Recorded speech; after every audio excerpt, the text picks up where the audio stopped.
بس یہ کوشش بھی ہو، اس چیز کی دعا بھی ہو کہ اللہ کرے اللہ تعالی ہمارے دین کے علم اور فہم میں برکت عطا فرما دے. ٹھیک ہے نا؟ تو اس میں یہ ہوتا ہے کہ ایک ہوتا ہے علم کی گہرائی،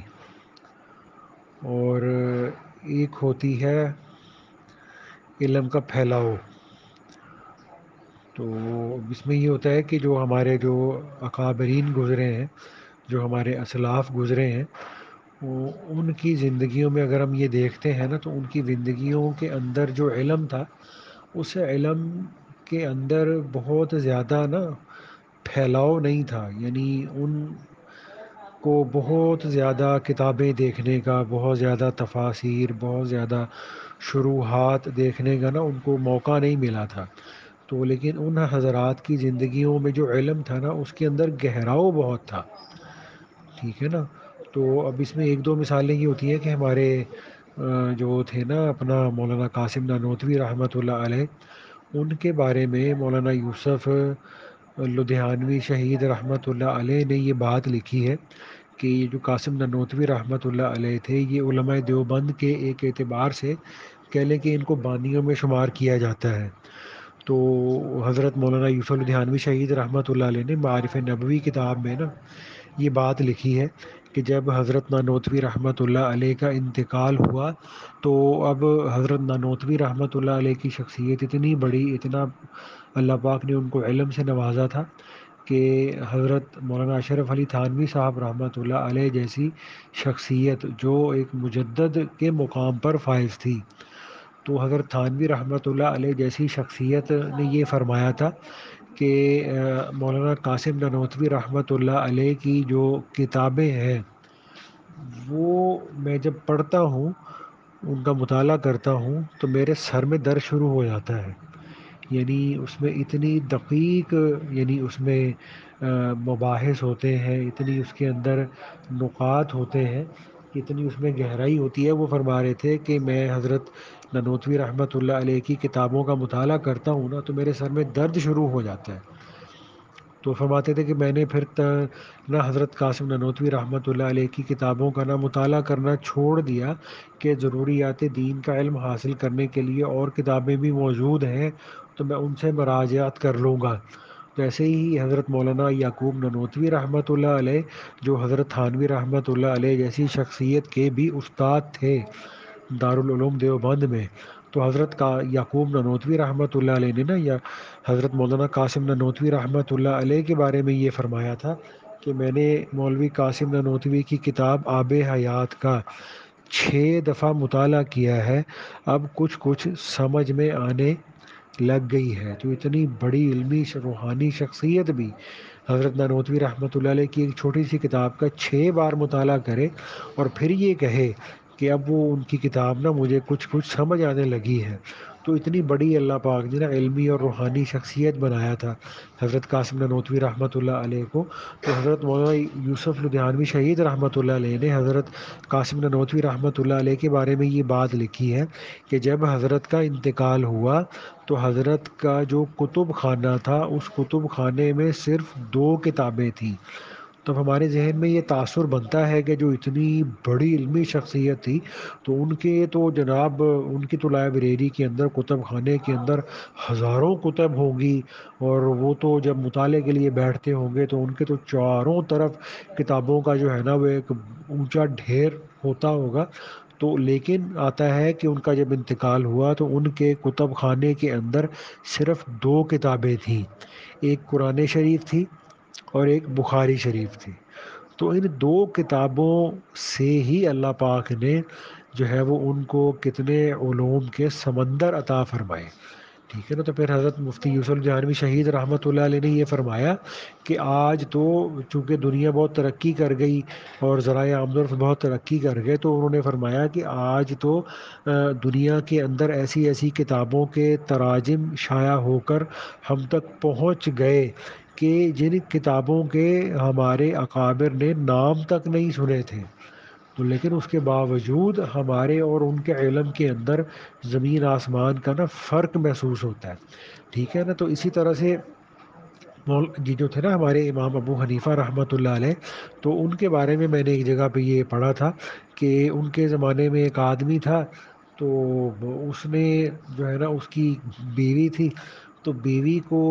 عادت تھی، جیسے یہ ہوتے ہیں نا، جیسے ہم اپنی زبان میں کہتے ہیں کہ جو خواتین ہوتی ہیں جب وہ ہانڈی وغیرہ بناتی ہیں، تو ہانڈی وغیرہ بنا کر جو مطلب سالن کو مختلف برتنوں میں جب ڈال لیا، تو وہ جو ہانڈی کے پیندے وغیرہ میں نا جو کوئی سالن یا کوئی گھی وغیرہ لگا ہوا ہوتا ہے، تو ہمارے گھروں کی جو خواتین ہوتی ہیں نا اس کو وہ انگلی سے جو ہے نا وہ مطلب انگلی پر اس کو لگا لیتی ہیں اور اس کو کھا لیتی ہیں۔ تو ایک آدمی تھا وہ حنیفہ رحمۃ اللہ علیہ کے دور میں، تو اس کی بیوی کو یہ عادت تھی کہ وہ ہانڈی کے نیچے پیندے میں جو سالن وغیرہ لگا ہوتا تھا، تو اس کو وہ انگلی سے جو ہے نا انگلی پہ لگانا اور اس کو کھا لینا۔ تو اس آدمی کو اپنی بیوی کی یہ حرکت بڑی بری لگتی تھی، اپنی بیوی کی اس حرکت سے بڑا تنگ تھا، تو بڑی دفعہ اس نے اس کو منع کیا کہ تم اس بات سے رک جاؤ، نہ کیا کرو، مجھے بڑا برا لگتا ہے۔ تو چونکہ اس بیوی کی ایک غیر شعوری عادت بنی ہوئی تھی، تو اس لیے اس سے یہ چیز کنٹرول نہیں ہوتی تھی۔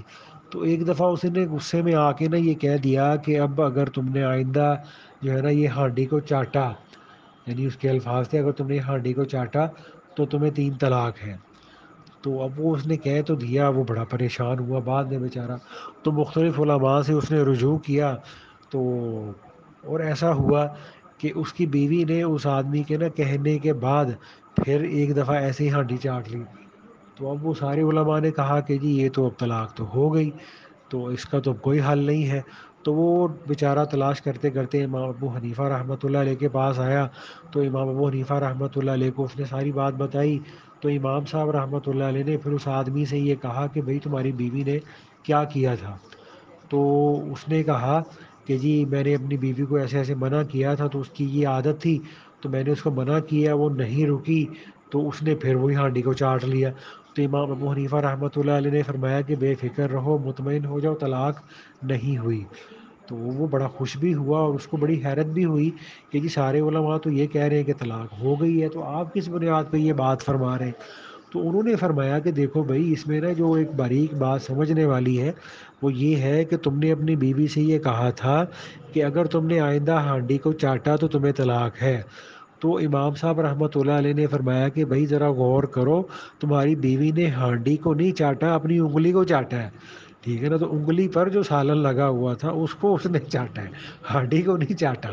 تو اب یہ جو اتنا باریک جو فہم ہے، جو اور اس وقت کے سارے علماء میں سے کسی کے بھی ذہن میں نہیں آیا، تو امام ابو حنیفہ رحمۃ اللہ علیہ کے ذہن کے اندر آ گیا۔ تو ہمارے اکابر کو، ہمارے بڑوں کو نا اللہ پاک نے علم کی یہ گہرائی عطا فرمائی تھی۔ آج نا ہمارے علم کے اندر، ہمارے مطالعے کے اندر وسعت بہت ہوتی ہے، تو ہم نے یہ ہوتا ہے کہ ہم نے بہت ساری کتابوں کا، شروحات کا، تفاسیر کا بہت سارا مطالعہ کیا ہوتا ہے، تو لیکن جب ہمیں اتنے زیادہ مطالعے کے باوجود بھی جب ہمیں کوئی دین کا مسئلہ پوچھا جاتا ہے نا، تو ہمیں تردد ہوتا ہے بتانے میں، یہ پتہ نہیں جائز ہے نہیں ہے، یہ ہو گیا نہیں ہوا، تو ہم سوچ میں پڑ جاتے ہیں، تردد میں، ہم تعامل میں پڑ جاتے ہیں کہ ہمیں اس مسئلے کا جواب پورا کلیئر نہیں ہوتا۔ اس کی وجہ یہی ہوتی ہے کہ ہمارے علم کے اندر، ہمارے مطالعے کے اندر وسعت تو بہت ہوتی ہے، لیکن اس میں عمق نہیں ہوتا، گہرائی نہیں ہوتی، ٹھیک ہے نا۔ تو اس لیے اللہ پاک سے مطلب جہاں علم مانگنا چاہیے، جہاں ہمیں اپنی محنت کوشش کے ساتھ اپنے علم کو بڑھانے کی نیت سے زیادہ کتابوں کو دیکھنا چاہیے، زیادہ سے زیادہ کتابوں کا مطالعہ کرنا چاہیے، وہیں پر ہمیں اللہ پاک سے نا اپنے علم کے اندر جو ہے نا وہ برکت بھی مانگنی چاہیے، اپنے فہم کے اندر برکت بھی مانگنی چاہیے، اپنے علم کے اندر، اپنے مطالعے کے اندر ہمیں اللہ پاک سے بہت زیادہ گہرائی بھی مانگنی چاہیے۔ اب اس میں ایک آخری بات ہے، تو ابھی جو کہ اجتماع سے ہی واپس آئے ہیں تو نیند بہت آئی ہوئی ہے، مجھے بھی بہت تھکاوٹ ہوئی ہے، تو اس میں ایک آخری بات یہ ہے کہ میں نے ایک دفعہ، ہمارے یہاں علاقے کے عالم تھے، تو میرا نا ناک بہت بند ہوتا ہے، چھینکیں آتی ہیں، ناک بند ہو جاتا ہے، تو اسی وجہ سے مجلس کے بیان میں بھی اکثر مجھے چھینکیں آ جاتی ہیں۔ تو اس کے لیے نا میں بھاپ لیتا ہوں، یعنی پانی کو ابال کر گرم کر کے اس میں کوئی وکس وغیرہ ڈال کے اگر اس کی بھاپ لی جائے تو یہ ناک کے لیے، پھیپھڑوں کے لیے، سانس کے لیے نا بڑا اچھا ہوتا ہے۔ تو میں نے ایک عالم تھے ان سے میں نے پوچھا کہ جی، میں نے کہا جی اگر فرض روزہ رکھا ہوا ہے تو فرض روزہ رکھنے کی حالت میں اگر بھاپ لے لی، یعنی اپنے ناک سے اس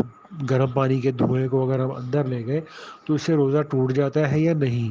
تو انہوں نے مجھے فرمایا کہ بھئی میں دیکھوں گا، مطالعہ کروں گا،